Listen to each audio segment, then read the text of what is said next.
Oke, sebelum lanjut, jangan lupa tonton dari awal sampai akhir biar tidak terjadi salah paham. Jangan di skip-skip. Seperti biasa, tidak ada paksaan untuk ke channel ini. Apa yang gue sarankan sesuai pengalaman gue ya cuy. Jadi bila mana ada yang merasa lebih pintar, silakan kalian buat channel dan video kalian sendiri. Oke?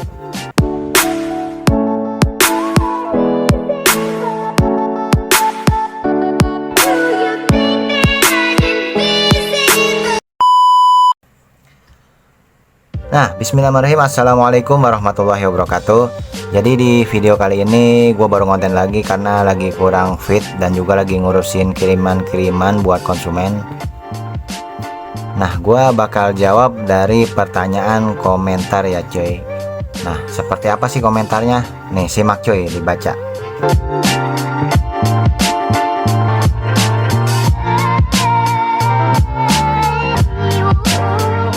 Nah, oke, menanggapi komentar seperti yang ini ya, yang lagi kita bahas tentang stroke up, perubahan pada piston. Ini khususnya bagi yang belum paham atau pemula ya. Sebenarnya udah banyak gua bahas ya soal ini ya. Udah sering gua bahas juga tentang penyesuaian piston pada krek as yang sudah stroke up. Ini berlaku untuk stroke up jenis model Thailand atau model biasa ya, berlaku untuk semua langkah stroke up gitu, khususnya selembaran. Akan berlaku juga untuk yang packing tebal ya.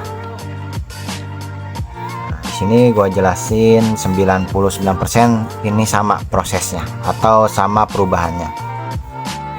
Nah, sebenarnya gua udah gimana ya, suka bingung gitu sama pemula yang ngeyel gitu ya. Wajar sih, biar bisa juga sih sebenarnya ya cuman ketika minta solusi jangan selalu menggiring opini, karena kebanyakan ketika gua kasih solusi itu banyak yang menggiring opini. Nah, disitu yang bikin jengkel coy. Nah, oke, jadi jawab dari komentar itu, si komentar itu bingung cara apa aja nih yang dilakukan ketika stroke up langkah 68 pada pistonnya gitu loh. Sebetulnya sama aja ya apa yang dilakukan, contoh stroke up 1 mili sampai 2 mili bahkan sampai 10 mili. Nah, untuk perubahan pada piston itu sudah pasti ada perubahan. Kenapa ya? Karena kita merubah dari standarnya gitu loh. Apapun yang kita rubah dari standar pasti ada penyesuaian gitu. Nah, di sini gua rekomendasikan buat kalian yang memang ragu, mending serahkan ke ahlinya aja. Jadi daripada buang-buang uang, mending kita keluar duit sekalian tambah gitu, dibanding kita nanti gagal itu. Jangan ngomong gua nggak pernah gagal, gua juga udah pernah gagal beberapa mesin gitu. Dan cara menangin yang gagal itu tergantung dari customer atau bos-bosannya. Oke cuy. Nah, sebenarnya untuk proses stroke up dan bore up itu dibilang gampang ya nggak gampang, dibilang susah ya nggak susah. Cuman untuk sekelas stroke up konsekuensinya itu tinggi. Ketika kita tidak mengerti buatan stroke upnya bagus atau jeleknya, itu bisa menimbulkan getar. Intinya nggak sesuai yang kita harapkan coy. Nah, untuk penyesuaian piston itu untuk piston mentah kita ukur sesuai kompresi lah. Untuk bagian dom atau bagian jenongan itu sesuai head ya. Nah, untuk di bagian belakang penyesuaian paling biasanya kalau langkah-langkah seperti 68, 70 gitu. Intinya langkah 64 ke atas lah. Sebenarnya semua langkah stroke up ya pasti ininya dibubut nih coy. Biar nggak mentok ke bagian TMB-nya nih, ke krek as. Ini udah pasti mentok kalau stroke up. Nah, dulu. Nah, jadi di bagian belakang pen piston itu udah pasti mentok. Nah, jadi ini yang disesuaikan, dan di bagian depan disesuaikan sesuai kebutuhan. Nah, gitu.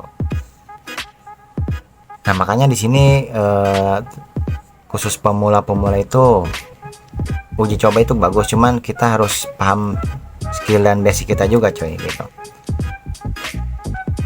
Jadi kalau ragu dan tanggung itu mending jangan ya, karena stroke up itu khusus orang-orang ya yang sedikit paham lah gitu. Walaupun pemula ya memang harus keluar sedikit kegagalannya, karena yang udah biasa aja sering gagal cuy. Oke, jadi itu aja.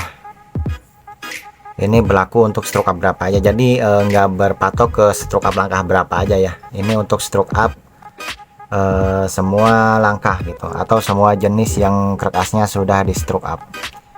Nah, jadi pada intinya atau pada pada jawaban dari komentar, untuk penyesuaian piston itu di bagian belakang di sini ada pemaprasan sesuai ukurannya. Jadi untuk paprasan beda-beda stroke up, beda ukuran, tapi semua stroke up pasti ininya di bagian ini 99% itu di papras, karena biar nggak mentok pada TMB dan tidak mentok krok as juga ya. Dan untuk di bagian depan disesuaikan juga sesuai di kebutuhan motornya, entah itu dekompresi, ukuran head, dan lebih dari majunya itu seberapa gitu. Biasanya mendemnya itu normalnya itu maksimal itu 0,05 aja ya, jadi setengah mili aja itu maksimal, jangan terlalu mepet juga coy. Untuk jenong atau domnya sesuai kompresi dari kebutuhan atau dari keinginan customer atau dari kebutuhan mekaniknya juga coy. Nah, jadi jenis piston apapun itu penyesuaiannya ya. Ya, mungkin itu aja ya. Ya, kurang lebihnya semoga bisa dipahami dan semoga bisa bermanfaat ya. Jadi gue bukan promosi ya, makanya setiap orang yang beli kerkas di gue selalu gue bimbing sampai jos walaupun pemula, dan alhamdulillah semuanya berhasil gitu. Nah, itu keuntungannya gitu. Ketika kita bicara kerkas orang lain, bukan gua pelit ilmu ya, terkadang kita bingung coy, karena setiap pembuatan kerkas itu berbeda ya. Kecuali misalkan nih kalian bikinnya di gua, jadi sebelum kirim itu gua udah takar ukurannya gitu, contoh kayak stang seher apa gitu. Terkadang walau stang sehernya sama ya, tapi pas diukur ya tetap berbeda gitu. Nah, itu satu keunggulannya. Cuman soal harga ya jelas kalau kalian beli di gua itu jelas lebih mahal coy. Cuman kita memberikan suatu keistimewaan ya, pemasangan kita bimbing sampai jos gitu, dari segi semuanya gitu. Misalkan kalian order krok as ya gue bimbing, entah dari kompresi dan lain-lain, itu sesuai pertanyaan dari kalian yang order gitu. Oke ya, terima kasih, mungkin sampai di sini aja ya. Kurang lebihnya saya akan nanyain komentar ya. Sebenarnya kalau gue kasih lihat video ini aja, kalau yang udah paham pasti ngerti lah gitu apa yang harus dilakukan di bagian mesin. Oke,